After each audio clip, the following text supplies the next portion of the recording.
Haleluya. Mula pertama saya mengucapkan salam sejahtera di dalam nama Tuhan Yesus Kristus buat seberapa kita yang hadir pada malam hari ini, semua kita yang sudah datang dalam rumah Tuhan. Saya mengucapkan selamat datang dalam rumah Tuhan. Selamat beribadah, selamat mengalami bahagia surga dalam kehidupan kita sekalian ya. Malam hari ini kita akan mendengarkan firman Tuhan di dalam kitab Injil Matius pasal 24. Ini rangkaian cerita atau rangkaian pemberitaan dari mulut Tuhan Yesus sendiri yang menunjukkan kepada saat kedatangannya kembali bagaimana kita harus mengalami pemulihan.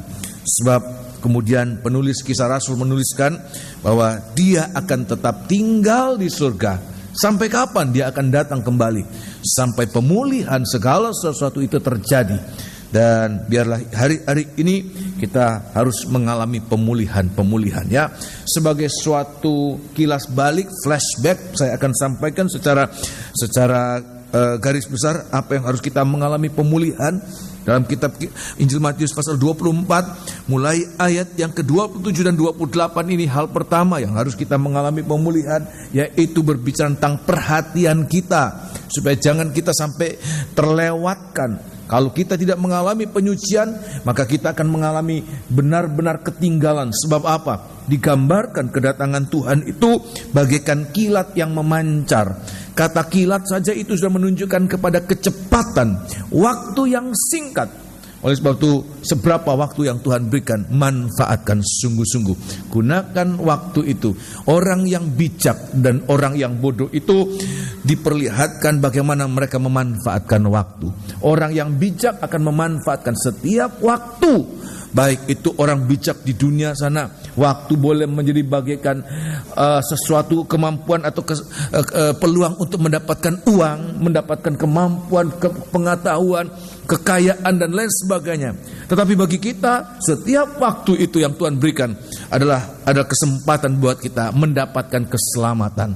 Gunakan kesempatan ini ya, waktu yang Tuhan berikan. Jangan buang-buang waktu, sebab waktu itu sesuatu yang tidak bisa kembali. Tidak bisa kembali, kalau dia sudah berlalu, dia tidak akan bisa kembali lagi. Oleh sebab itu manfaatkan waktu yang ada. Perhatian kita harus disucikan. Yang kedua, ayat 29, pengharapan kita. Di mana kita menaruh pengharapan?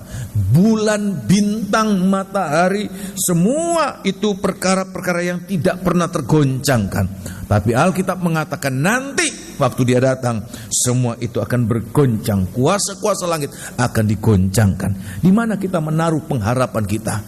Kita menaruh pengharapan di bumi, bumi akan bergoncang. Kita menaruh pengharapan kita di langit, langit akan bergoncang. Pengharapan kita semoga hanya kepada Dia yang akan datang segera. Amin. Haleluya. Dan yang ketiga, pada ayat yang ke-30, pandangan kita ya. Ayat mengatakan akan ada tanda di langit dan semua orang akan menatap ya.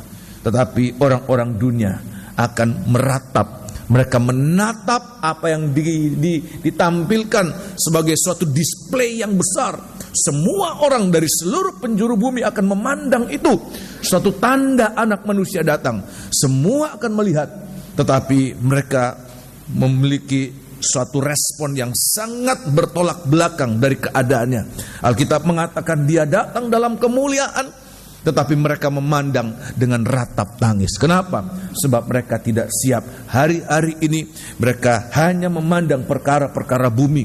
Mereka tidak mengangkat mata mereka untuk memandang perkara-perkara yang ada di atas, di mana anak domba itu dia duduk di sebelah kanan Allah Bapa. Oleh sebab itu hari-hari ini pandangan kita bukan hanya sekedar memandang apa-apa yang di bumi, walaupun itu perlu. Saya tidak menyangkal kita masih membutuhkan uang, kita masih membutuhkan sembako, kita masih membutuhkan perkara-perkara di bumi. Sandang makan, sandang pangan, papan itu masih kita butuhkan. Tapi Alkitab mengatakan janganlah kita hanya semata-mata memandang apa yang di bawah, tapi arahkan pandangan kita apa yang di atas.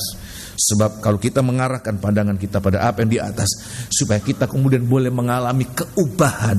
Kitab 2 Korintus pasal 3 ayat 18, Rasul Paulus katakan kita memandang cermin kemuliaan Allah di mana kalau kita memandang itu, kita akan diubahkan dari sehari ke sehari, dari kemuliaan kepada kemuliaan yang lebih besar. Sehingga waktu Tuhan datang, kita tidak takut, kita tidak meratap, tetapi justru kita bersukacita. Sebab apa? Kita siap menanti kedatangan Tuhan, ya. Nah, malam hari ini kita akan sampai pada bagian yang terakhir, bagian yang keempat, ayat yang ke-31, yaitu bagaimana telinga kita ini, ya. Jadi perhatian kita, konsentrasi kita, ya, kemudian pengharapan kita, perhatian itu lebih kepada pikiran kita, pengharapan itu lebih kepada hati kita, sebab pengharapan itu ada di dalam hati, bukan hanya sekedar di dalam pikiran, tetapi ada dalam hati. Juga pandangan kita dan pendengaran kita, telinga kita, semua harus mengalami penyucian. Ya, kita akan baca pada ayat yang ke-31. Atau karena ini suatu kaitan, kita akan baca mulai ayat 29. Tetapi kita sangat menaruh perhatian pada ayat yang ke-31, sebab ini yang akan saya tekankan pada malam hari ini, ya. Mulai hari ini kita mulai masuk pada bagian yang terakhir ini, ayat yang ke-31.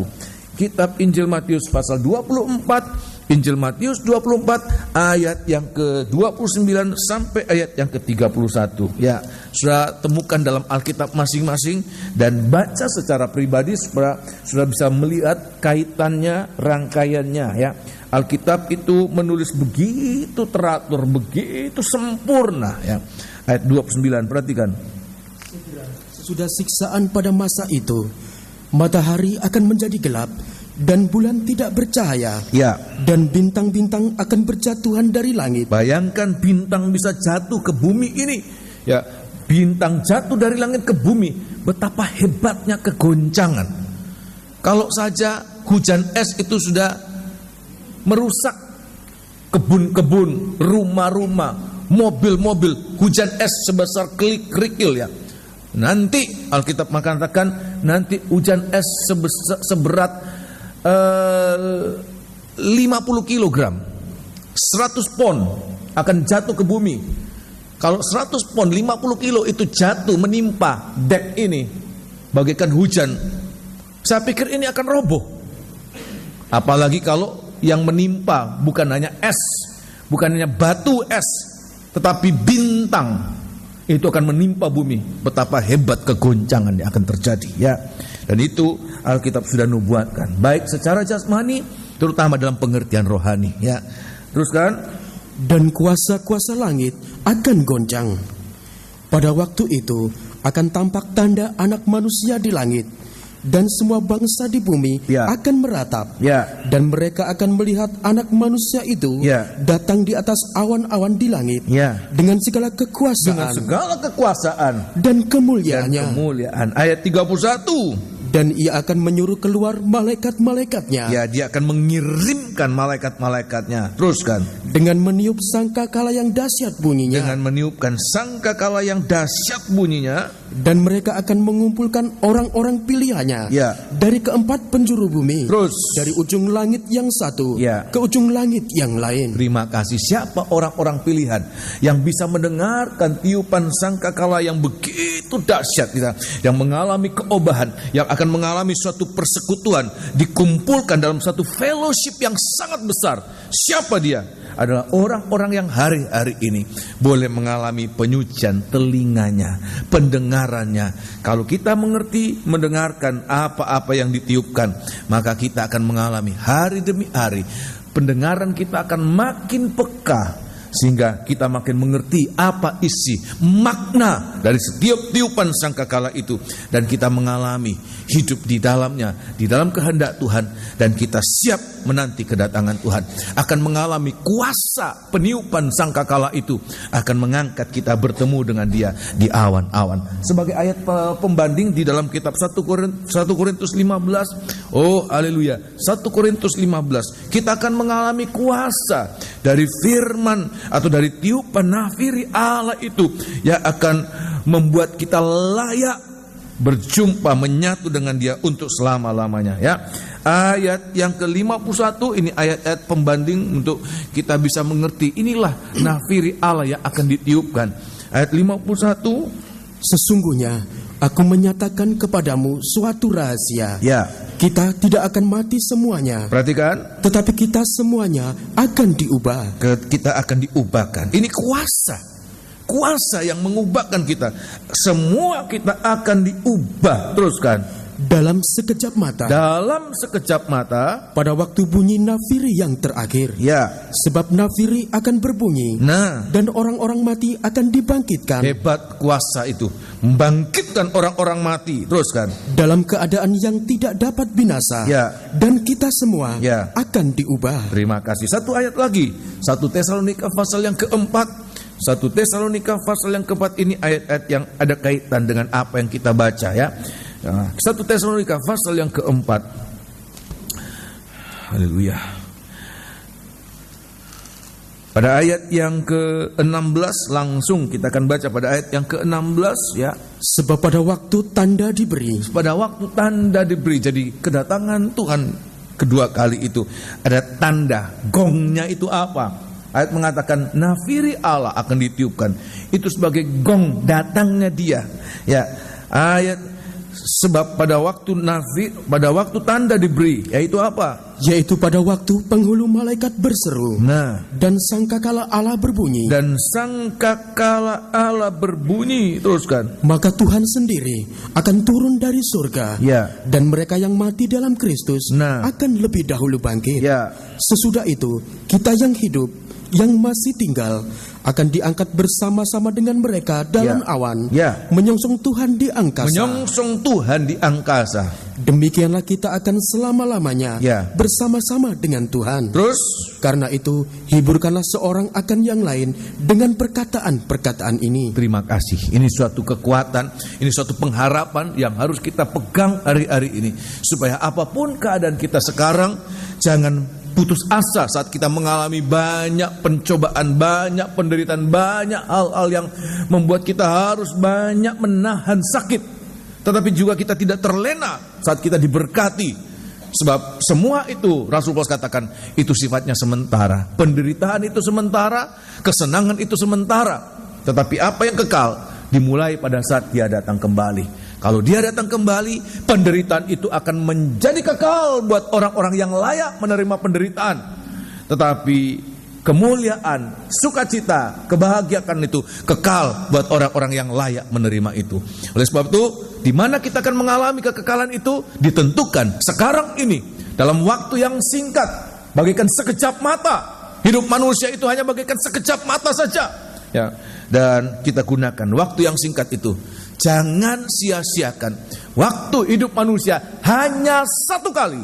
Kepada kaum muda saya katakan, kita tidak menganut pemikiran konsep bahwa manusia itu bisa hidup berulang-ulang, reinkarnasi, tidak. Kita hanya mempercayai, faham bahwa manusia itu hidup satu kali, dan sesudah itu kita dihakimi. Oleh sebab itu, biar kita harus mengerti dalam waktu hidup yang satu kali ini sangat singkat dibandingkan dengan kekekalan. Kalau kekekalan itu bagaikan garis yang panjang, kita hidup berapa tahun pun itu sangat singkat, hanya bagikan sekejap mata dibandingkan dengan kekekalan, hanya bagikan satu titik dibandingkan garis lurus yang tidak terbatas. Oleh sebab itu di hari-hari ini harus kita mengerti, manfaatkan waktu hidup kita di dunia ini sangat berharga, sebab itu menentukan di mana kita berada mulai saat Dia datang kembali. Orang yang tidak dibangkitkan, orang yang tidak diubahkan, mereka akan untuk sementara 1000 tahun berada dalam alam maut, menunggu berakhirnya 1000 tahun untuk dibangkitkan sementara, dihakimi dan dimasukkan dalam api neraka. Tapi bagi kita akan mengalami hidup dalam waktu yang memang masih terbatas, 1000 tahun dalam alam kebahagiaan. Tetapi nanti dilanjutkan dalam keadaan yang kekal selama-lamanya bersama dengan Dia dalam kerajaan surga. Oleh sebab itu, biar hari-hari ini manfaatkan waktu. Ya, nah kalau kita kembali di dalam kitab Injil Matius pasal yang ke-24 tadi kita sudah baca bahwa tanda datangnya Dia kembali ditandai dengan Dia menyuruh, mengutus malaikat-malaikatnya untuk meniupkan nafiri mereka, ya. Dan waktu nafiri itu ditiupkan, bunyinya itu dahsyat sekali. Begitu dahsyatnya, Alkitab mengatakan itu seperti dapat didengar oleh seluruh orang-orang yang hidup di planet bumi ini. Dimanapun mereka berada, itu seperti dapat didengarkan, khususnya orang-orang pilihan. Untuk apa? Waktu mereka mendengarkan, ada kekuatan untuk mengumpulkan mereka dalam satu tempat, untuk kemudian diangkat, mengalami suatu perjumpaan dengan Tuhan di angkasa, untuk masuk dalam kerajaan surga setelah lebih dahulu masuk dalam kerajaan 1000 tahun damai. Ya, nah, saya akan perlihatkan di sini apa ini artinya buat kita. Siapa malaikat-malaikat yang diutus Allah? Memang secara jasmani ini malaikat-malaikat ini makhluk-makhluk surga nanti diutuskan. Tetapi sekarang ini kita ini harus mengalami pekerjaan para malaikat yang sudah diutus, bukan nanti akan diutus. Tapi sekarang ini kita sudah harus mengalami pekerjaan para malaikat yang sudah diutus. Untuk apa? Melatih kita, melatih kepekaan telinga kita.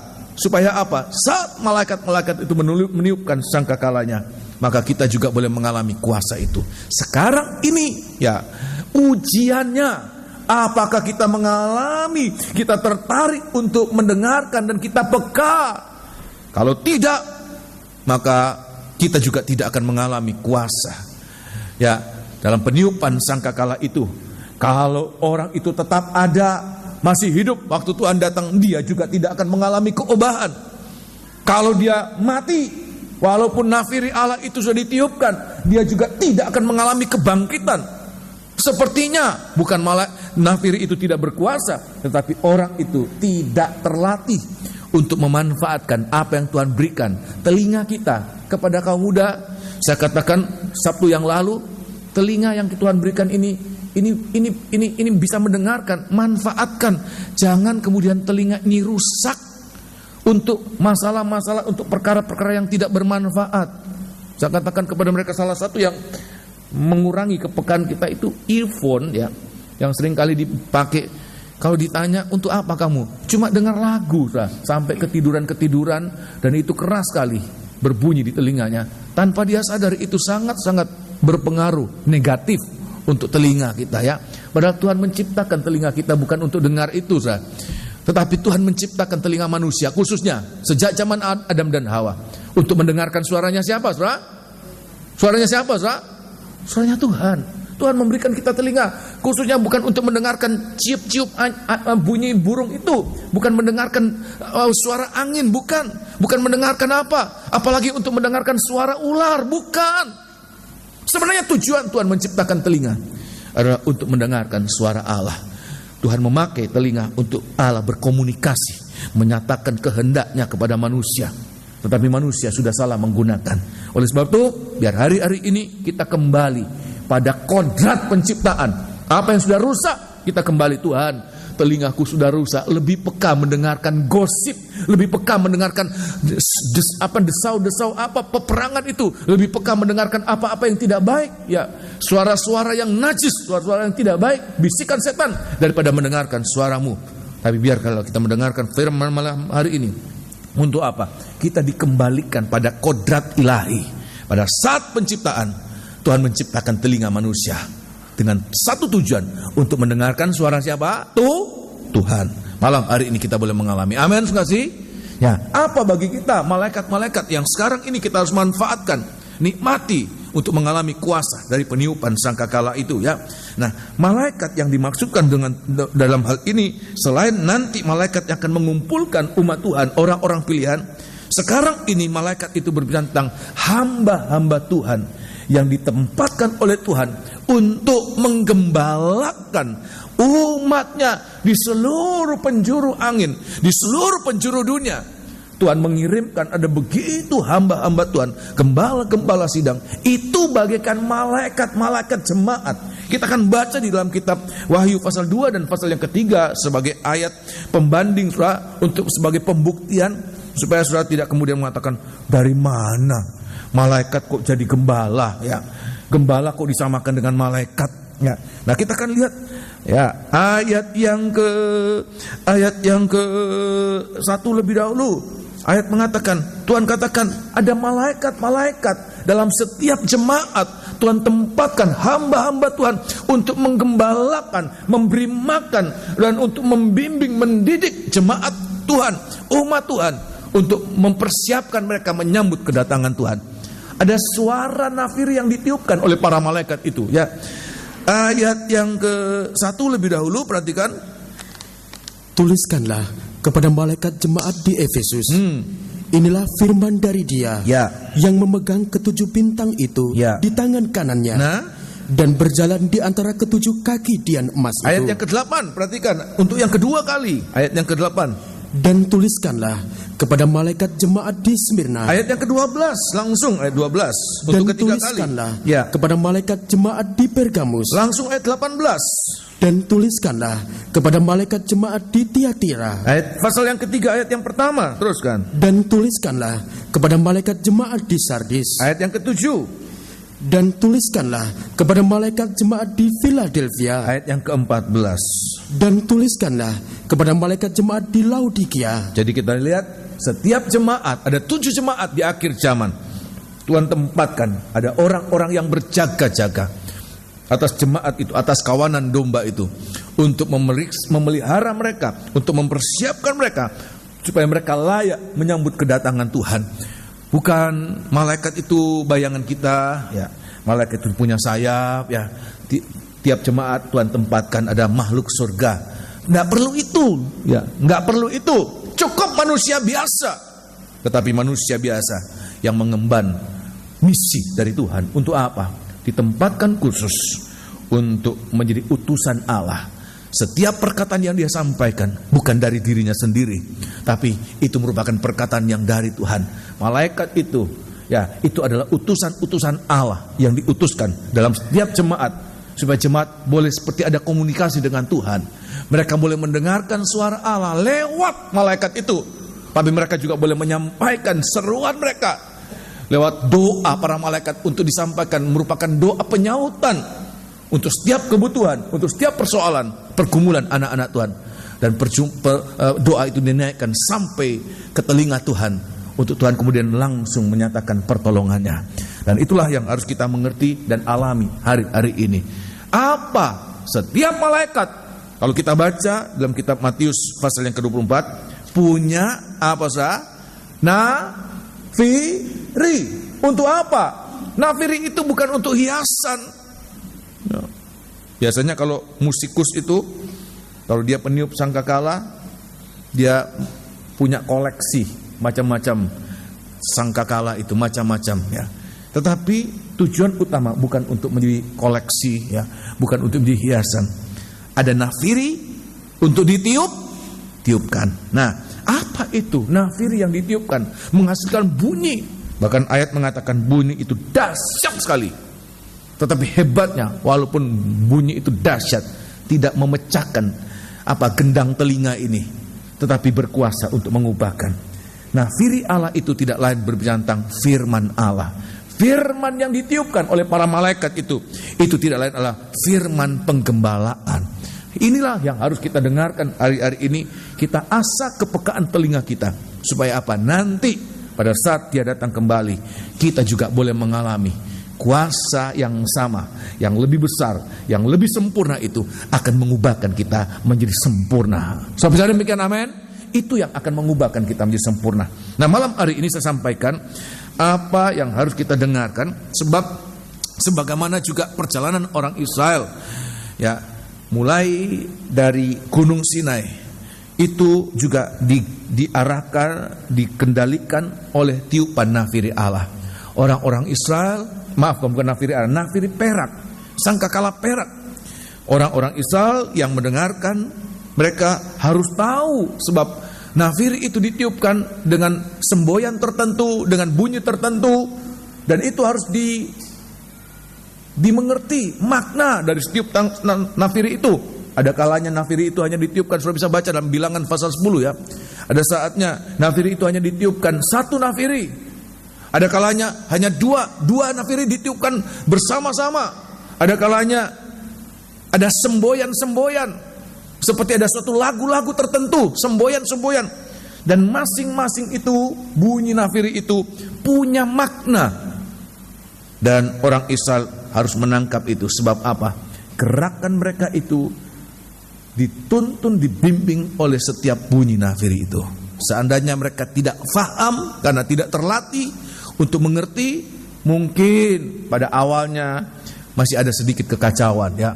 Suruh kumpul, marah pikirnya diem. Suruh apa? Salah mengerti. Tapi lama-lama, karena setiap gerakan nafiri itu, saudara-saudara yang pernah ikut menjadi pandu, berkemah ya, atau yang pernah menjadi tentara di asrama, di barak-barak apalagi, itu sangat mengerti ini.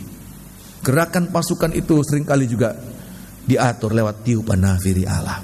Maafkan, nafiri. Dan setiap peniupan nafiri itu punya makna. Kita harus sampai bisa menangkap apa makna dalam setiap peniupan itu ya. Nah, saya akan kembali dalam kitab Injil Matius pasal 24 ayat yang ke-31, disebutkan bahwa nafiri itu atau sangkakala itu bunyinya dahsyat. Ya, bunyinya dahsyat itu artinya apa, Saudara? Bunyinya keras atau pelan, Saudara? Keras. Ya, sekali lagi ayat yang ke-31 ya. Ayat yang ke-31, keras bunyinya. Tidak kemudian bunyinya seperti malu-malu, Saudara. Ya, apalagi kalau bunyinya sampai fals ya. Itu sangat-sangat ya mengganggu pendengaran itu. Tetapi bunyinya sangat tepat dan keras ya. Ayat yang ke-31, dan ia akan menyuruh keluar malaikat-malaikatnya dengan meniup sangkakala yang dahsyat bunyinya. Dahsyat bunyinya. Dahsyat bunyinya, dahsyat kuasanya. Sebab apa? Bisa mengumpulkan dan bisa menyempurnakan. Teruskan. Dan mereka akan mengumpulkan orang-orang pilihannya Ya. dari keempat penjuru bumi. Terus. Dari ujung langit yang satu Ya. ke ujung langit yang lain. Terima kasih ya. Jadi inilah sangkakala itu ditiupkan dengan bunyi yang dahsyat. Sangkakala yang ditiupkan oleh para malaikat. Malaikat itu hamba-hamba Tuhan, gembala-gembala. Sangkakala itu nafiri Allah, firman penggembalaan dengan suara yang keras. Malam hari ini saya akan memperlihatkan ada 3. Saya membatasi malam hari ini 3 bunyi nafiri yang keras. Keras dalam hal apa? Nafiri Allah ini disampaikan keras dalam hal apa? Bukan hanya sekedar volumenya keras seperti saya malam hari ini. Saya berteriak keras. Tidak hanya seperti volume yang keras, tetapi ada sesuatu yang sangat tegas, sangat jelas di balik peniupan sangkakala. Itu yang dimaksudkan dengan bunyi yang keras. Ya, bukannya sekedar volumenya saja, tetapi penekanan untuk setiap maksud itu sangat tegas. Ya, saya akan sampaikan ada 3 bunyi sangkakala yang keras itu, yaitu nomor 1, keras dalam menyuarakan.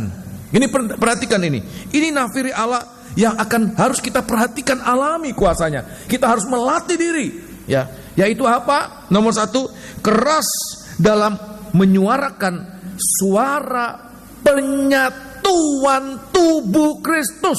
Saya ulangi sekali lagi.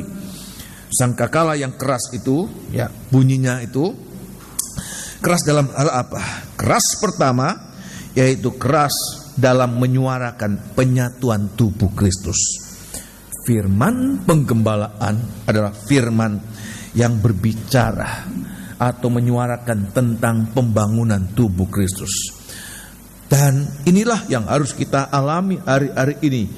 Tanpa suara ini, seperti kita tidak kemudian memahami kemana kita akan berjalan. Kita beribadah, arah ibadah itu kemana? Kita melayani, arah iman pelayanan kita itu kemana? Tapi harus kita mengerti, arah pertama adalah bagaimana kita dibawa kepada penyatuan tubuh. Sebab kalau ya ibadah kita, pelayanan kita hanya sekedar supaya diberkati, hanya sekedar supaya happy family, ya keluarga itu bahagia, hanya sekedar supaya kita sukses, hanya sekedar kita mengalami apa-apa yang ada di bumi ini, saya mau mengatakan bahwa itu seperti kita berjalan tanpa arah, muter-muter dan tidak mencapai tujuan. Tetapi biar hari-hari ini apa yang harus kita mengalami, bahwa ibadah kita ini diatur gerakannya, tujuannya lewat tiupan sangkakala. Arah yang pertama, keras dalam pertama adalah apa? Keras untuk menyuarakan penyatuan tubuh. Sebab kalau kita tidak diarahkan sampai penyatuan tubuh, maka itu yang menjadi keluh kesah Tuhan. Tuhan katakan apa? Burung-burung di udara sudah punya apa? Sarangnya. Serigala sudah punya apa? Liangnya. Saya selalu teringat Bapak Pendeta Pong mengatakan, kalau burung-burung itu bikin sarang, itu bukan untuk bobo. Burung itu bobo bisa di mana? Di pohon-pohon, di kabel-kabel listrik, ya, bisa di rumah-rumah. Tapi kalau dia bikin sarang itu untuk berkembang biak, dia untuk meletakkan telurnya, dan dari satu telur menetas menjadi anak burung. Terus ya, kalau dia punya berapa telur, itu akan berkembang biak. Ya, kemudian serigala, dia berada di liang-liangnya untuk apa? Untuk beranak di sana, untuk menyembunyikan anak-anaknya. Ya. Tetapi keluh kesah Tuhan apa? Anak manusia belum ada tempat untuk meletakkan apa? Kepalanya. Bayangan saya masih kecil, oh, anak manusia tidak mempunyai tempat untuk tidur, ya, sebab kepala diletakkan kalau kita tidur di kursi. Kadang-kadang kita cari ya kursi yang agak tinggi ini, nah untuk kita begini saja cukup. Yang penting kepala kita, ya, kita senderkan di tiang. Yang penting kepala kita ada diletakkan di sesuatu, kita bisa tidur. Sebab apa? Bayangan saya dulu, ya, sarang untuk tidurnya burung. Ya, kemudian liang itu untuk tidurnya serigala. Oh, Tuhan cari tempat untuk tidur. Perhatikan Allah kita, Allah yang tidak pernah tidur. Allah kita, Allah yang hidup, dan Dia selalu melihat kita, sehingga meletakkan kepala. Tempatnya kepala itu bukan di bantal, juga bukan di talam seperti kepala Yohanes ditaruh di atas talam, tetapi kepala itu letaknya di atas apa? Tubuh. Di atas burung-burung, di saat burung-burung di udara sudah siap berkembang. Apa itu burung-burung di udara? Roh-roh najis. Kita lihat hari-hari ini, roh-roh najis menggunakan semua sarana. Sarana apa yang tidak dimanfaatkan roh najis itu? Dia gunakan internet, dia gunakan video, dia gunakan televisi, dia gunakan radio, dia gunakan surat kabar, dia gunakan majalah, tabloid, semua. Tidak ada media yang ada di mana roh najis tidak menyalurkan, tidak memanfaatkan itu. Itu bagian burung-burung nasar. Burung-burung di udara sudah bentuk sarang. Sarang itu juga berbicara tentang link, networking. Mereka membentuk satu jaringan, jejaring yang begitu kuat. Ya, begitu menyebar di mana-mana. Semua seperti terhubung. Tetapi di lain pihak, ironisnya anak-anak Tuhan masih seperti jaring yang belum terhubung dengan yang lain. Kenapa? Masing-masing hanya berpikir untuk dirinya sendiri. Bagikan sel-sel tubuh yang belum melekat dengan sel-sel yang lain. Oleh sebab itu di hari-hari ini kita harus mengerti. Serigala sudah siap dengan liangnya. Serigala berbicara apa? Roh-roh jahat. Kita lihat hari-hari ini. Tadi saya berbicara dengan penatua di semuka sana. Bagaimana kalau Tuhan izinkan, kita akan adakan doa malam hari Kamis mendatang, ya.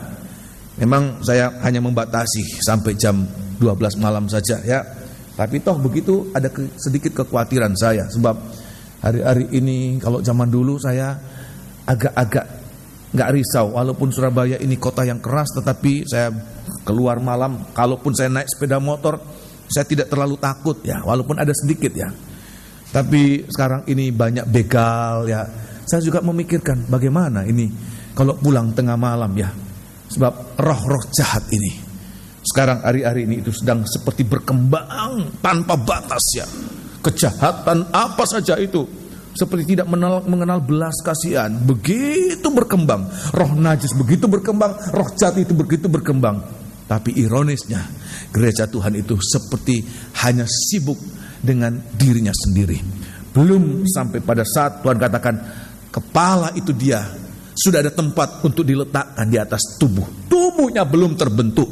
Oleh sebab itu di hari-hari ini, ya, firman penggembalaan adalah firman yang keras untuk menyuarakan apa?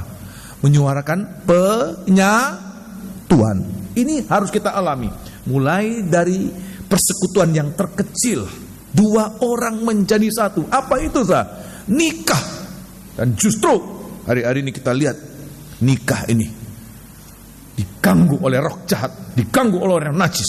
Bukan hanya orang dunia, nikah mereka hancur. Anak Tuhan, hamba Tuhan mengalami kehancuran. Dan kalau kita lihat ini, roh jahat sedang bekerja. Kita hanya mengatakan, Tuhan, di mana pertolonganku? Kalau tidak, firman ini disuarakan dengan keras. Penyatuan, mulai dari nikah, penyatuan dalam rumah tangga, penyatuan dalam jemaat. Kita tidak bisa menyangkal dalam jemaat masih ada sekat-sekat, sekat karena kesukuan, sekat karena etnis, sekat karena latar belakang ekonomi, latar belakang pendidikan, latar belakang hobi, latar belakang apa. Masih ada sekat-sekat. Dan menjelang kedatangan Tuhan, kita harus menyuarakan ini. Harus ada penyatuan dalam jemaat. Sampai kapan? Sampai sidang jemaat boleh merasakan kita ini bukan hanya sekedar kumpul-kumpul. Maafkan, saya tidak ingin berbicara kotor dalam jemaat ya, dalam gereja Tuhan dari mimbar ini. Tapi ada juga hamba Tuhan mengatakan, gereja Tuhan itu persekutuannya hanya bagaikan persekutuan, maaf, saudara pernah lihat tai kambing, saudara? Ya, merongkol gitu, satu tetapi masing-masing ada biji-bijinya ya. Kelihatannya satu begini tetapi punya sel-sel sendiri yang kalau ya tersebar-sebar ya. Sebegitu ya. Tetapi biar kita hari-hari ini boleh mengalami Tuhan, persekutuanku adalah persekutuan tubuh Kristus di dalam jemaat sampai kita merasakan kita satu tubuh. Nah, saya akan memperlihatkan bagaimana kita menghargai ini. Dalam kitab Injil Yohanes pasal yang ke-10, nah saya akan perlihatkan ini suara gembala. Untuk apa suara gembala itu disampaikan? Firman penggembalaan, nafiri para malaikat ditiupkan. Nomor satu tujuannya untuk menyatukan tubuh itu, menyatukan tubuh yang masih terpecah belah, masih sangat individualistis, hanya memikirkan diri sendiri, keluarganya sendiri, ya, tidak peduli orang lain, yang penting keluargaku ya. Kalau dalam jemaat mulai ya ada kursi-kursi yang ini, nah dicapnya ini untuk dirinya sendiri ya. Tidak peduli orang lain tidak dapat tempat duduk atau apa, kita masih gampang ya. Tapi nanti satu saat ya begitu tempat duduk itu akan menjadi sesuatu yang sangat sulit, kelihatan egoisnya masing-masing, kelihatan di situ. Nah, saya akan perlihatkan dalam kitab Injil Yohanes pasal 10, Injil Yohanes pasal 10, kitab Injil Yohanes pasal 10, saya akan perlihatkan bagaimana firman penggembalaan ini berbicara ya. Injil Yohanes pasal 10. Untuk apa? Untuk apa? Ya, gembala itu menyampaikan suaranya. Ya, malaikat itu meniupkan nafirinya. Hamba-hamba Tuhan menyampaikan firman yang dia dengar dari Tuhan untuk disampaikan dalam sidang jemaat. Untuk apa? Kitab Injil Yohanes pasal 10 ya. Ayat yang ketiga. Injil Yohanes pasal 10 ayat yang ketiga. Nomor satu, harus hari-hari ini keras. Untuk apa? Menyuarakan gerakan penyatuan. Bukan gerakan pecah belah ya, tetapi gerakan penyatuan. Dari penyatuan yang paling kecil, nikah, rumah tangga, jemaat-jemaat lokal, sampai penyatuan tubuh Kristus yang besar ya. Oh haleluya. Ayat yang ketiga, untuk dia penjaga membuka pintu, dan domba-domba mendengarkan suaranya. Ada suara gembala dan domba-domba mendengarkan. Teruskan. Dan ia memanggil domba-dombanya ya, masing-masing menurut namanya, dan menuntunnya keluar ya. Jika semua dombanya telah dibawanya keluar ya, ia berjalan di depan mereka. Terus. Dan domba-domba itu mengikuti dia ya, karena mereka mengenal suaranya. Langsung pada ayat 15 dan ayat yang ke-16. Langsung pada ayat 16. Tujuannya itu ada suara gembala. Selain gembala itu memberi makan, gembala itu kemudian melindungi. Kalau kita baca, tapi kita lihat gembala itu bersuara, memanggil-manggil, ya, berteriak. Untuk apa? Ayat yang ke-16 perhatikan. Ada lagi padaku domba-domba lain yang bukan dari kandang ini. Perhatikan. Domba-domba itu harus kutuntun juga. Harus kutuntun juga. Dan mereka akan mendengarkan suaraku. Mendengarkan suaraku itu bagaikan nafiri para malaikat. Sangkakala para malaikat yang ditiupkan. Ayat mengatakan ada suara gembala yang diteriakkan. Ya, teruskan. Dan mereka akan menjadi satu kawanan Untuk dengan apa? satu gembala. Domba-domba itu mendengarkan suara gembala itu. Dan ayat mengatakan untuk domba-domba itu dijadikan satu kawanan. Dengan apa? Dengan satu gembala. Nah, dari perkataan ini, di mana satu saat, terima kasih, seluruh gereja-gereja yang di dunia ini akan menjadi satu kawanan dengan satu gembala. Itu sudah menunjukkan satu gembala itu bukan seorang manusia siapapun juga.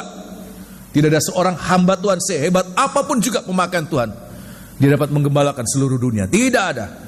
Walaupun teknologi memungkinkan untuk itu, tetapi saya mau mengatakan tidak ada satu gembala manusia yang dapat menyatukan seluruh umat Tuhan yang ada di dunia ini. Tapi satu gembala yang dimaksudkan adalah siapa? Tuhan Yesus sendiri. Dia akan menjadi gembala yang baik. Dia adalah satu gembala, satu kawanan, satu kepala, satu tubuh. Ya, dan itu arah dari suara gembala itu. Nomor satu, untuk menyatukan. Dan ini harus kita tangkap, saudara. Kalau kita melihat hari-hari ini, ya, firman Tuhan tentang penyatuan, jangan kemudian kita menahan diri untuk tidak mengikuti gerak penyatuan ini. Ada harga yang harus dibayar untuk mengalami penyatuan ini. Ya. Tetapi perhatikan, ada banyak yang disalah tafsirkan. Oh, kalau penyatuan itu kamu tidak dengan saya, kamu tidak mau menyatu. Bukan begitu, saudara. Itu terlalu picik penyatuan demikian. Justru itu yang akan memecah belah. Nanti masing-masing, kamu tidak menyatu dengan saya, nanti sana juga begitu, saudara. Justru yang terjadi apa? Ada penyatuan, tetapi membuat suatu pertikaian, perpecahan di sana. Tetapi hari-hari ini kita harus melihat suara yang dapat melebur, ya, semua perpecahan itu. Hanya suara dari gembala agung, gembala baik, satu-satunya, tidak ada duanya. Hanya dia satu gembala dengan satu kawanan. Itulah Tuhan Yesus. Itu yang harus kita dengarkan. Nah, saya akan perlihatkan bagaimana sampai kita boleh mengalami menjadi satu kawanan dengan satu gembala. Ya, Tuhan katakan ada lagi kawanan yang dari kandang yang lain. Ya, lebih dahulu Tuhan menggembalakan umatnya, umat Yahudi, umat orang Israel. Kandang yang lain itu, kawanan yang lain itu berbicara tentang orang-orang kafir. Tapi satu saat itu semua akan dilebur di satu kawanan dengan satu gembala. Saya akan perlihatkan, kita akan baca kembali ayat yang ketiga. Ini yang harus kita mengerti, saudara, ya. Kita harus mengerti untuk bisa mengalami kuasa disatukan dalam satu kawanan dengan satu gembala. Ya, ini jadi gembala seluruh dunia ini, saudara. Bukan manusia biasa, nggak ada manusia yang mampu, saudara. Kalaupun ada seorang manusia bisa menggembalakan di Eropa, ya. Tetapi ada gembala yang lain juga begitu, sah. Masing-masing begitu. Sebab memang hari-hari teknologi memungkinkan. Secara teknologi, walaupun tidak nampak, dunia maya bisa membuat begitu. Bahkan nanti satu saat kehadiran itu memungkinkan sekali. Kalau nanti pesawat supersonik itu kemudian bisa menjadi murah, bisa terjangkau, bisa bayangkan, sah. Bisa Eropa hanya beberapa jam saja, bisa dijangkau begitu cepat, sangat memungkinkan secara teknologi. Tapi tidak akan sanggup menggembalakan seluruh dunia oleh satu orang, tidak akan sanggup. Sebab ada begitu banyak tembok-tembok akan menghalangi dia. Tetapi ada satu suara yang tidak bisa dihalangi oleh siapapun juga. Itu suara Yesus sebagai gembala agung kita, ya.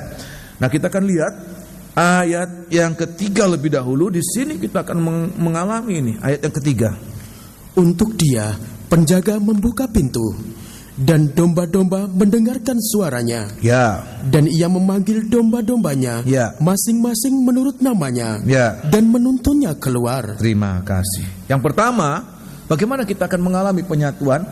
Yaitu kalau kita mau mendengarkan suara penyatuan itu. Kita mau mendengarkan, walaupun mungkin pada awalnya kita tidak suka. Ya, lagi-lagi penyatuan. Tapi kalau kita mau mendengarkan, maka kita melihat, ayat mengatakan, domba-domba itu mendengarkan suara gembala. Nah, ini yang normal, yang wajar. Tapi kita lihat, ayat yang ke berapa? Ayat yang kelima ini yang wajar. Domba-domba itu mendengarkan suara gembalanya. Ya, ayat yang kelima.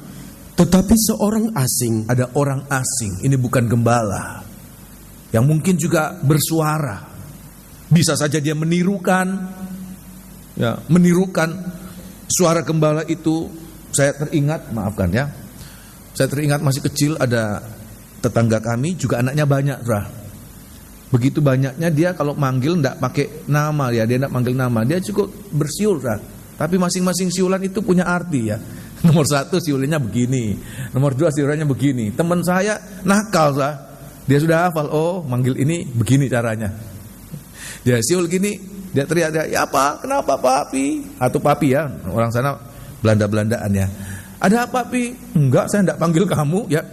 Masih bisa tertipu, bukan gembalanya, bukan papanya yang panggil, tapi dia bisa tertipu seolah-olah dipanggil. Tapi Alkitab mengatakan, kalau domba itu bisa terlatih telinganya, kalau orang lain walaupun mirip, suaranya dimirip-miripkan, kata-katanya dimirip-miripkan, gayanya dimirip-miripkan, ya Alkitab mengatakan domba itu tidak tertarik untuk mendengar suara itu. Kira-kira begitu, tidak tertarik. Tolong, ayat yang kelima. Tetapi seorang asing pasti tidak mereka ikuti, malah mereka lari daripadanya. Kenapa? Karena suara orang-orang asing tidak dikenal. Nah, ini harus kita mengerti hari-hari ini, ya, suara gembala itu menyatukan. Berarti suara orang asing itu untuk apa, mencerai-beraikan. Kita harus berhati-hati ini ya. Kita harus berhati-hati ini. Untuk apa? Jangan tertipu dengan suara-suara yang lain.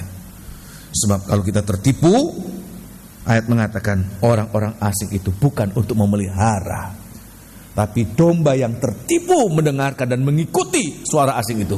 Tujuannya cuma satu, membinasakan, membunuh, untuk menjadi memenuhi kebutuhan dari orang-orang asing itu.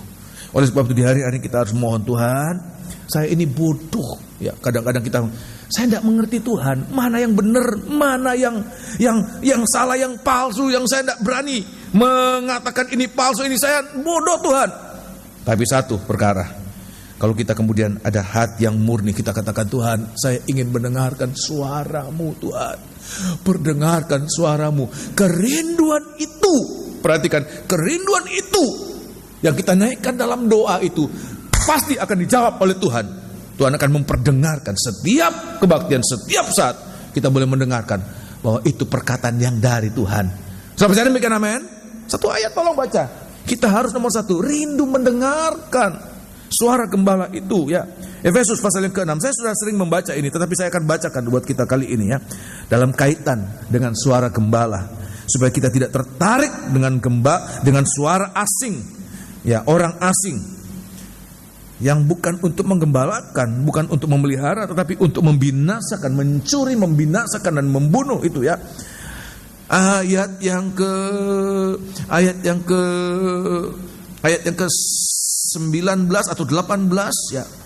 Ya, ayat 18. Dalam segala doa dan permohonan berdoalah setiap waktu di dalam roh, dan berjaga-jagalah di dalam doamu itu dengan permohonan yang tak putus-putusnya. Ayat 19, perhatikan. Untuk segala orang kudus. Ya, ayat 19. Juga untuk aku. Ini Rasul Paulus ditempatkan oleh Tuhan ya untuk menggembalakan mereka ini ya.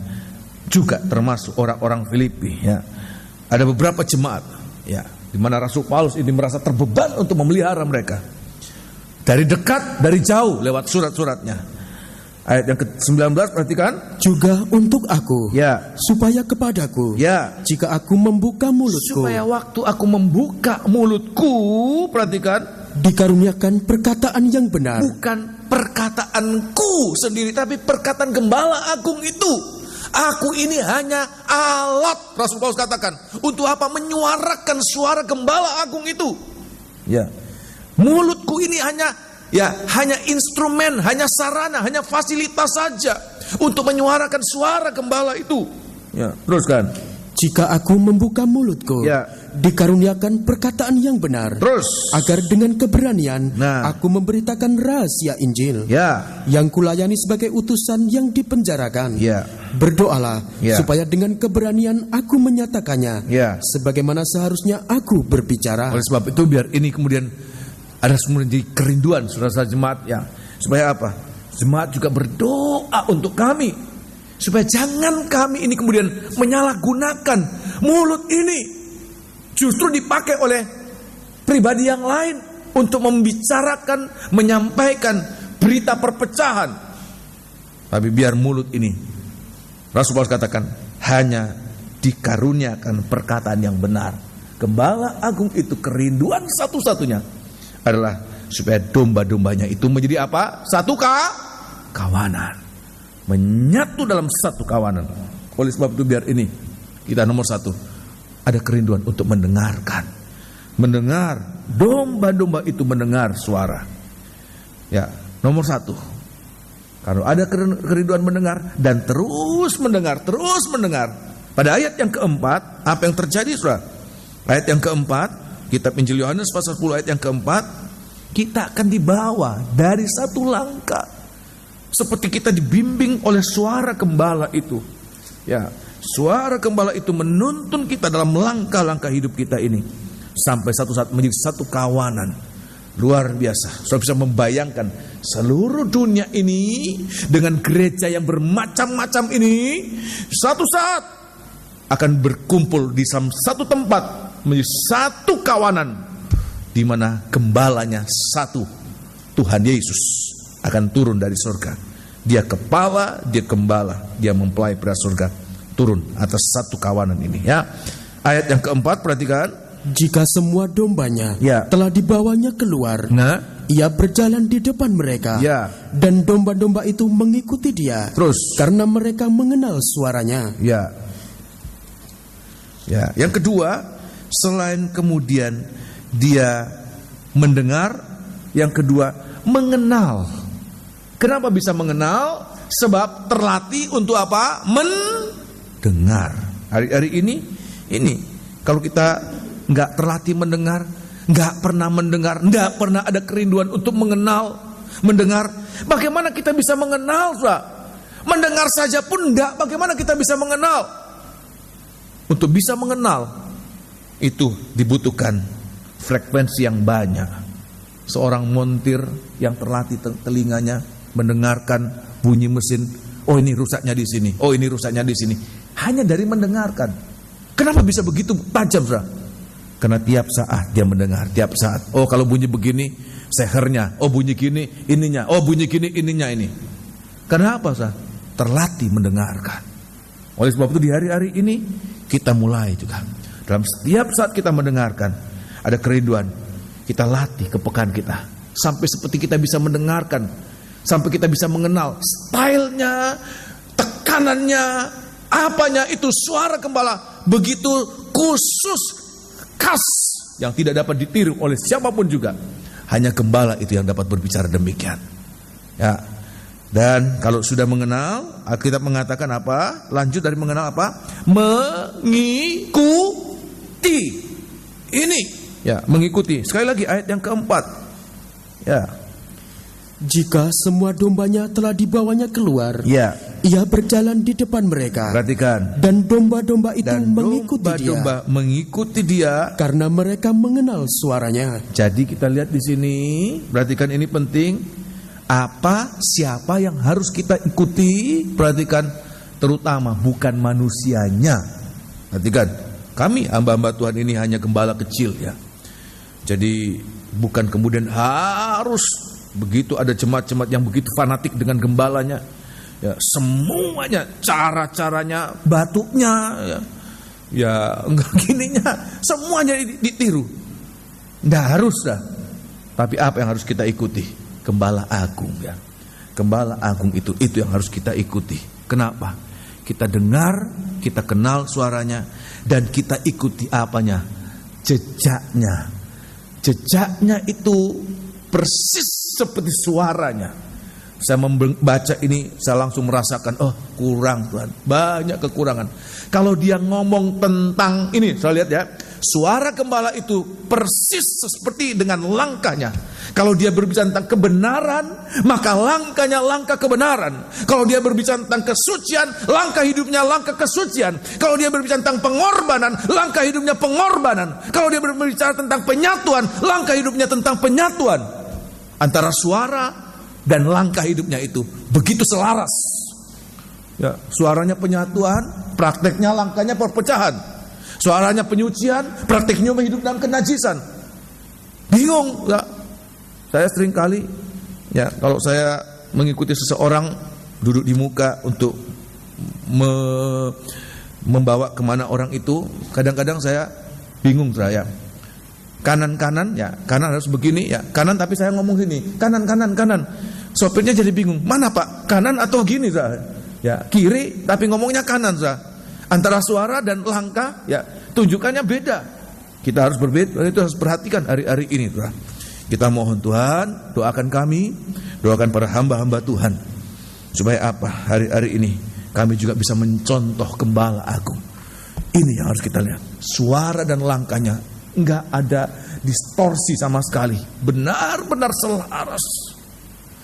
Dan kalau kita mengikuti ini, kita akan sampai pada satu titik. Ayat mengatakan kita berada satu tempat, di mana tempat itu adalah tempat persekutuan. Jemaat dari manapun juga, latar belakang apapun, akan disatukan di mana dia menjadi gembala agung kita. Oleh sebab itu, ini harus kita dengarkan, ini harus kita kenal, ini harus kita ikuti. Kalau kita ikuti jejak gembala agung itu, tidak pernah akan sesat. Tapi kalau kita mengikuti manusia, bisa sesat. Dulunya baik, dulunya benar, akhir-akhirnya tidak benar lagi. Tapi gembala agung itu dia sangat, dari dulu, sekarang sampai kapanpun juga tidak pernah berubah. Langkahnya langkah yang benar. Amin. Supaya jangan kita kemudian salah mengikuti. 1 Petrus pasal yang kedua.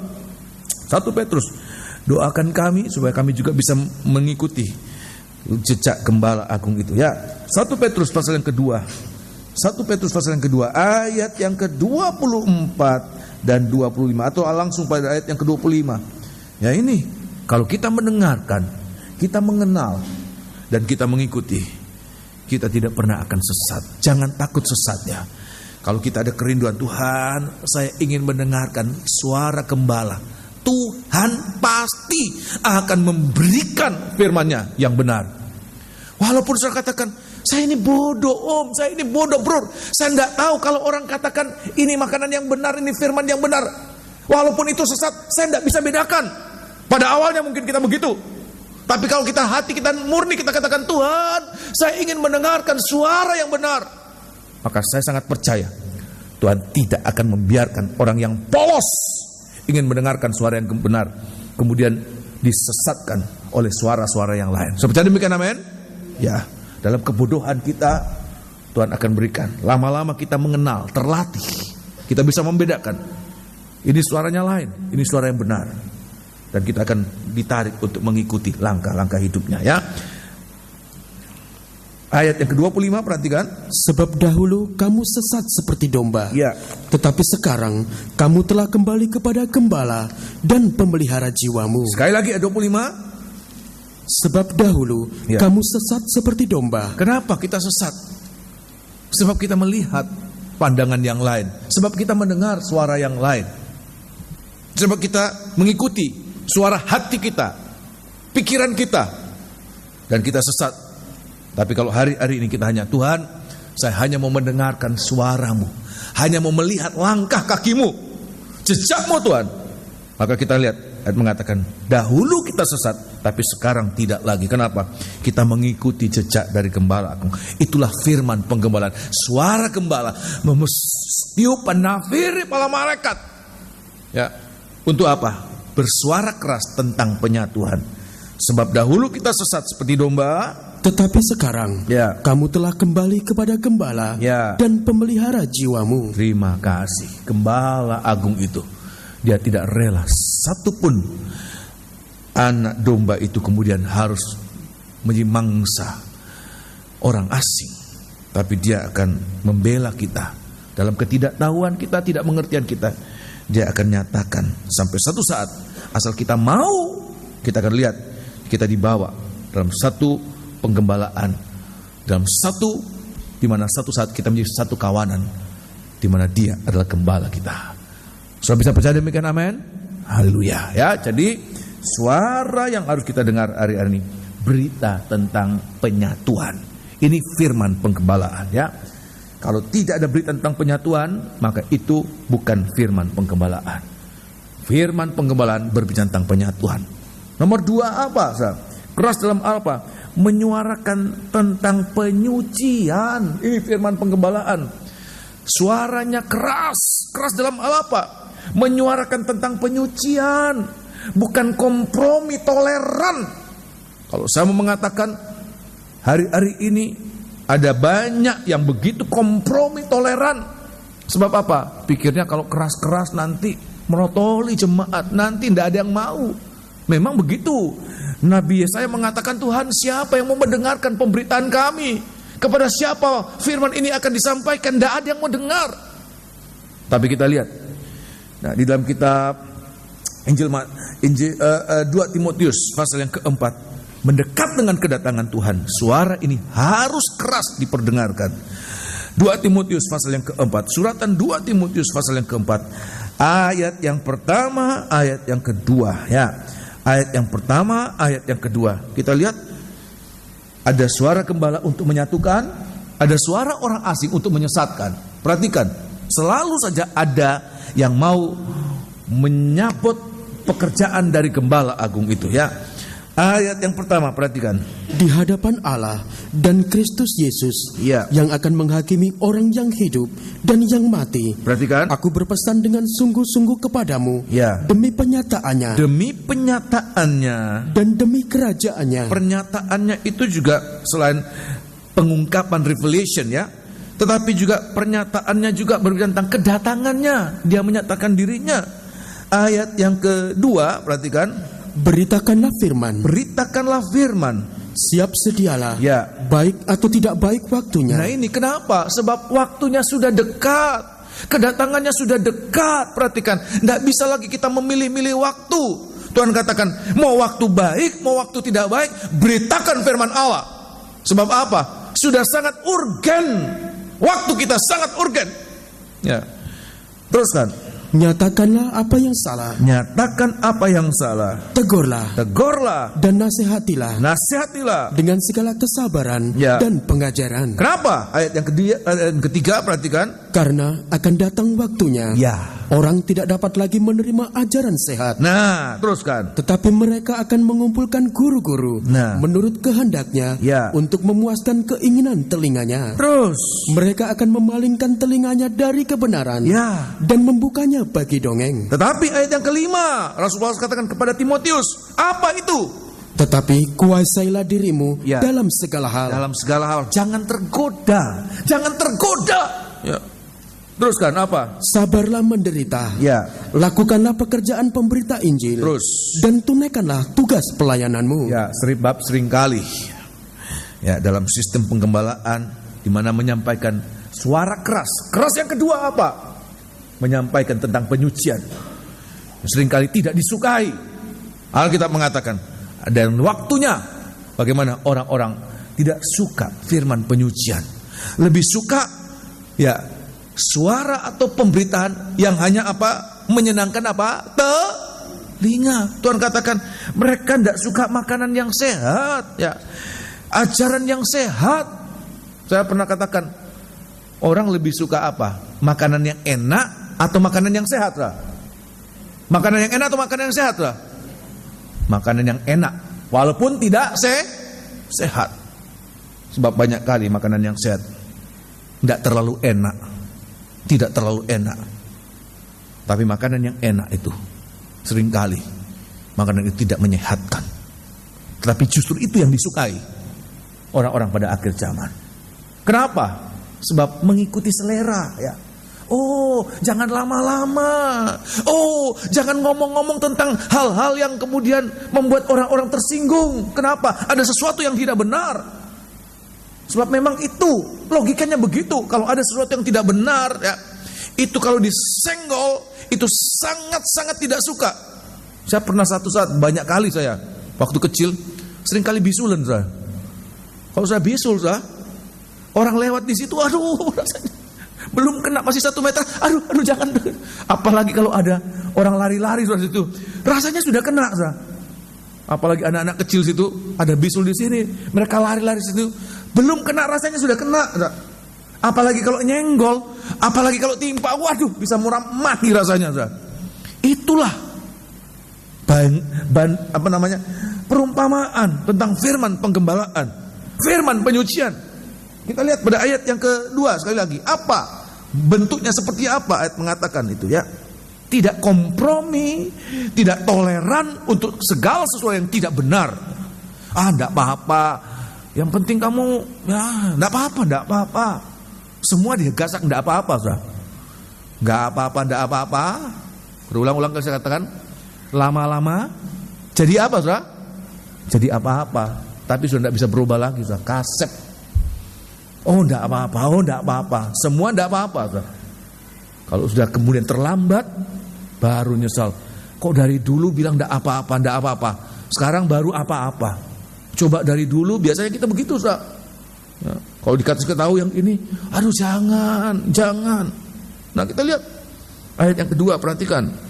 Beritakanlah firman. Ya. Siap sedialah, baik atau tidak baik waktunya. Perhatikan. Nyatakanlah apa yang salah. Apa yang salah. Teruskan. Tegurlah. Dan nasihatilah. Tetapi juga menasihati dengan segala kesabaran, ya, dan pengajaran. Luar biasa. Kombinasi firman penyucian ini luar biasa. Tidak hanya keras dalam menyatakan yang salah, tidak hanya keras untuk menegur, tapi harus ada suatu kesabaran untuk, ayat mengatakan, menasihati, membimbing. Bahkan kalau kita baca pada ayat sebelumnya, orang-orang yang suka melawan. Dan saya benar-benar sedang bergumul untuk ini, ya, tiap kali datang bukan untuk mendengarkan nasihat, tapi untuk diiyai apa yang dimaksud maunya, Saudara. Ini, Saudara, datang habis-habiskan waktu, ya, bukan untuk mendengarkan nasihat, tapi untuk direstui apa yang keinginannya. Perhatikan, ini penting, Saudara. Tapi toh Tuhan katakan, saya seringkali, Tuhan, aku tidak tahan untuk satu orang ini, tidak kuat, ya. Sebab bukan untuk mengikuti firman penyucian, tetapi untuk direstui, diikuti apa yang dimaunya dia. Tapi toh Tuhan katakan, kamu harus sabar menuntun orang-orang yang suka melawan sampai dia terlepas dari celat iblis itu. Siapa yang bisa kuat ini kalau bukan Tuhan yang memberikan kita kekuatan? Oleh sebab itu berdoa buat kami supaya kami menyampaikan firman ini walaupun keras, bukan emosi. Mumpung keras, menggunakan kata keras, hantam saja. Tapi bukan lagi teguran, tapi amarah. Ya. Tetapi apa yang keluar? Tapi kita menyampaikan walaupun keras, menyatakan yang salah. Walaupun keras dalam menegur, tapi Tuhan katakan diimbangi dengan sabar dalam apa? Menasihati. Supaya Tuhan katakan apa? Dia yang memukul, dia juga yang apa? Membabat. Dia yang melukai, dia juga yang menyembuhkan. Kalaupun harus dinyatakan, tetapi tujuannya sampai kemudian dimengerti, ya, tujuannya untuk kebaikan kita, tujuannya untuk mendatangkan kebaikan. Itulah firman penyucian. Walaupun sakit, tapi pada akhirnya menghasilkan kebaikan. Oh, haleluya. Kita berdoa untuk ini. Dan yang terakhir, saya baru garis besar saja ya, malam hari ini, keras dalam hal apa keras? Yaitu keras dalam menyuarakan tentang kedatangannya kembali ya. Jadi inilah firman penggembalaan, suara nafiri para malaikat. Nomor 1, keras untuk menyuarakan tentang penyucian. Nomor 2, keras dalam menyuarakan tentang penyucian, tidak kompromi ya. Tapi yang ketiga juga apa? Keras dalam menyuarakan tentang kedatangannya kembali ya. Kedatangannya kembali. Kalau dulu orang berkobar-kobar, oh Tuhan datang tahun 2000. Tahun 2000 tidak datang, 2010 tidak datang. Sekarang sudah 2015. Jangan-jangan salah ini ya. Nubuatan salah ini. Pelajaran tentang peta zaman salah ini. Katanya 2000 tahun zaman ala anak ya. Zaman ala anak ya. Zaman ala anak sudah lewat sudah ya. Ala Bapa sudah lewat. Sekarang zaman Roh Kudus, ala Roh Kudus. Katanya 2000 tahun. Mana? Sudah 2015 tidak datang-datang. Sehingga timbul apa? Ejekan-ejekan. Ya, cemoohan-cemoohan. Sehingga gereja Tuhan mulai melemah. Dulu menggebu-gebu berbicara tentang suara kedatangannya. Sekarang melemah. Jangan. Tapi Tuhan katakan, suara gembala itu keras untuk apa? Menunjuk Dia yang akan segera datang. Dia yang tidak menangguhkan kedatangannya kembali. Terus kita akan lihat di dalam kitab Ibrani pasal yang ke-10 ini harus disuarakan. Kenapa? Banyak kegelisahan. Ada anak-anak Tuhan yang mengalami banyak tekanan ya. Seolah-olah tanpa pengharapan. Kalau tidak ada suara gembala yang menyatakan Dia akan segera datang, sudah putus asa. Jemaat orang Ibrani ini saja bisa bimbang, saudara. Apalagi kita, saudara. Tolong, kitab Ibrani pasal yang ke-10. Pada awalnya mereka kemudian bersuka cita. Harta mereka dirampas, mereka tidak rugi sebab mereka tahu ada harta di surga. Mereka dijadikan tontonan ya. Mereka kemudian dipermalukan di muka umum, tidak apa-apa. Tapi kemudian berlarut-larut seperti tidak ada pembelaan Tuhan, seperti dibiarkan, mulai bimbang. Dan penulis Ibrani mengatakan, memberikan suara satu keteguhan apa? Bahwa Dia akan segera datang, tidak akan menangguhkan kedatangannya kembali. Oh, haleluya. Ayat yang ke-35, ayat 35. Ayat 35. Saudara bisa baca sebelumnya ya. Kita akan baca mulai ayat 35. Ya. Sebab itu, janganlah kamu melepaskan kepercayaanmu, karena besar upah yang menantinya. Sebab kamu memerlukan ketekunan, ya, supaya sesudah kamu melakukan kehendak Allah, ya, kamu memperoleh apa yang dijanjikan itu. Ayat yang ke-37 perhatikan. Sebab sedikit, bahkan sangat sedikit waktu lagi, dan Ia yang akan datang, ya, sudah akan ada, tanpa menangguhkan kedatangannya. Saudara percaya demikian, amin? Tuhan tidak menangguhkan. Kalau ada orang mengatakan, oh seperti dia ulur-ulur waktu. Kalaupun sepertinya ulur-ulur waktu, Alkitab mengatakan apa? Supaya kita semua bisa selamat. Sebab kerinduannya, jangan ada satu orang pun binasa. Kalau dia sepertinya menunda-nunda, mengulur-ulur waktu, kok Tuhan belum datang? Sampai tahun 2015 belum datang. Sebentar ya. Coba kita kemudian berpikir logis ya. Seandainya Tuhan datang 2009, seandainya Tuhan datang 2010, seandainya Tuhan datang tahun 19 berapa? Kita masih koboi-koboyannya ya. Kita masih jahat-jahatnya, kita masih najis-najisnya, sudah binasa. Tapi kalau sampai sekarang Tuhan belum datang untuk memberikan kita kesempatan untuk apa? Bertobat, mengalami penyucian. Supaya kalau Tuhan datang, ayat mengatakan kita sudah diperdamaikan dengan Dia. Kita hidup dalam pendamaian dengan Dia. Dan kita layak menyambut Dia. Tidak usah takut, tapi justru kita bersuka cita untuk kedatangannya. Saudara bisa mengerti demikian, amin? Dia akan datang, tidak akan menangguhkan kedatangannya. Tidak akan menangguhkan kedatangannya. Dan saya mengatakan ini harus kita percayai. Sebab bukan hanya penulis Ibrani ini menuliskan demikian. Bahkan kita baca dalam kitab Wahyu pasal 22, Tuhan Yesus sendiri berbicara ini ya. Dalam kitab Wahyu pasal 22, Wahyu pasal 22, sampai 3 kali dia katakan, aku segera datang. Kurang apa saudara? Hamba-hamba Tuhan sudah mengatakan, Rasul Petrus sudah mengatakan, Rasul Paulus sudah mengatakan, penulis kitab Ibrani sudah mengatakan ya. Rasul Paulus katakan, ada orang mengatakan, oh aman, aman, damai, aman, terkendali ya. Maka kebinasaan itu datang tiba-tiba seperti pencuri yang tidak memberikan tahu kapan dia datang ya.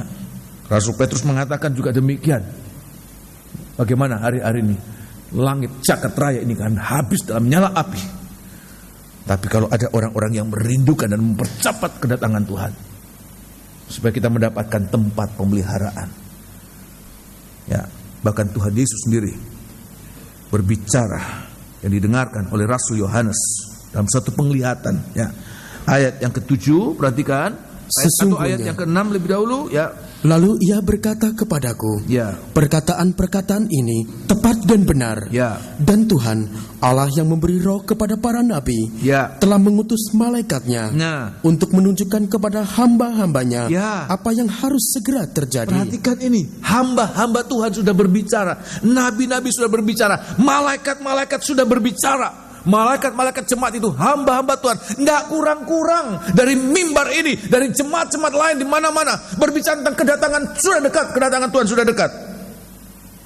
Kenapa itu? Ya, ayat yang ke-7, sesungguhnya ya, aku datang segera. Ya, Alkitab mengatakan, Yesus sendiri mengatakan, aku akan datang segera. Sesungguhnya aku datang segera. Berbahagialah ya, orang yang menuruti perkataan-perkataan nubuat kitab ini. Kemudian ayat 12, perhatikan, untuk kedua kalinya ya. Aku datang segera. Sesungguhnya aku datang segera, dan aku membawa upahku ya, untuk membalaskan kepada setiap orang ya, menurut perbuatannya. Ayat 20, perhatikan. Ia yang memberi kesaksian tentang semuanya ini, perhatikan, berfirman, ya, aku datang segera. Aku datang segera. Amin. Amin. Datanglah Tuhan Yesus. Ya, jadi kita lihat Tuhan Yesus itu tidak pernah main-main, saudara. Ya, Tuhan Yesus tidak pernah main-main. Dia katakan, aku datang ya. Oh, ndaklah, tak bujui. Apa Tuhan Yesus pernah berkata demikian, saudara? Ya, aku datang ya. Ah, ndaklah. Ya. Apalagi disebutkan sesungguh-sungguhnya. Ya, sesungguhnya. Ayat 12 disebut sesungguhnya. Ya. Dia tidak pernah main-main dengan perkataannya. Apalagi kalau dituliskan sesungguh-sungguhnya. Maka ini perkataan yang sungguh-sungguh harus kita percayai, saudara. Kalau firman penggembala itu menyatakan bahwa Tuhan segera datang, artinya apa? Waktu itu sangat singkat. Hari-hari ini coba kita renungkan. Bagaimana dengan keadaan kita? Sudah siapkah kita menyambut kedatangannya? Dia yang akan datang kembali. Dia yang akan segera datang. Ya, ini Injil Matius pasal 25 cerita tentang anak dara, 5 anak dara bodoh, 5 anak dara yang bijak. Ayat mengatakan mereka dibangunkan dengan suara apa? Bangun, song-songlah dia, mempelai sudah datang. Suara ini harus kita dengarkan. Suara tentang kedatangan Tuhan harus ditangkap dengan pengertian, dengan hati yang merindukan. Sebab apa? Sebab kalau kita sampai tidak punya kerinduan akan kedatangannya, alangkah malangnya kehidupan itu. Itu yang akan dialami dalam kehidupan, dalam kitab Injil Matius pasal 20 ayat 24 ayat 30 yang kita sudah baca pada hari-hari yang lalu. Pada saat Tuhan datang, benar-benar Tuhan datang, mereka akan nangis. Kenapa? Firman yang mengatakan Tuhan segera datang, mereka menganggap itu sebagai suatu senda gurau, mereka anggap itu sesuatu yang tidak serius. Tapi saya mengatakan berita tentang kedatangan Tuhan itu berita yang sangat serius, sangat sungguh-sungguh. Siap atau tidak siap, Tuhan itu akan segera datang. Masalah di pihak kita. Kalau kita mengatakan itu tidak serius, ya itu harus tanggung sendiri. Kalau benar-benar dia datang, Tuhan mengatakan mereka akan menangis. Tapi kalau kita tanggapi dengan serius, kalau Tuhan katakan sesungguh-sungguhnya Tuhan akan segera datang, kita serius juga. Ya, sekarang saya serius untuk mempersiapkan diri. Setiap waktu hidupku ini aku arahkan untuk kedatangan Tuhan. Seperti Tuhan mau datang nanti malam, sehingga tidak ada lagi pikiran untuk sesuatu yang tidak baik. Tidak ada kesempatan untuk kita berbuat yang tidak-tidak. Tapi benar-benar kita arahkan, Tuhan, saya mau menyambut Engkau datang kembali dalam kemuliaan. Saya mau bergembira saat Engkau datang kembali. Firman penggembalaan berbicara tentang itu, ya. Jadi tidak hanya mengatakan, oh yang penting kita di dunia ini sukses, bahagia. Terbataslah waktunya. Mau berapa lama kita menikmati kesuksesan kita di dunia ini? Harta kita yang melimpah mau berapa tahun? Tapi Tuhan katakan ada harta di surga yang tidak bisa berkarat, yang tidak bisa kena lapuk, tidak bisa kena ngegat, tidak bisa dicuri, tidak bisa terbakar. Itu harta di surga, harta yang kekal. Semoga itu menimbulkan kerinduan Tuhan. Saya mau mengalami ini. Saya mau mengalami itu semua. Cepat datang Tuhan, sebab supaya mengalami itu kebahagiaan yang tidak terbatas. Coba bisa mengerti demikian, amin? Haleluya, ya. Inilah firman penggembalaan, ya. Suara tiupan nafir yang keras.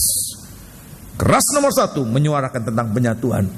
Keras yang kedua menyatakan tentang penyucian. Tapi keras yang ketiga juga menyatakan tentang kedatangannya. Bahwa kedatangannya itu sungguh-sungguh jangan dipermainkan. Itu perkara yang sangat serius. Tuhan katakan sesungguh-sungguhnya aku datang segera. Ya, kita akan bangkit berdiri, kita akan nyanyikan satu lagu. Kita akan menutup ibadah kita pada malam hari ini. Ini merupakan suatu pembukaan buat kita, ya, permulaan untuk kita lihat dalam hari-hari berikut lebih rinci lagi, ya.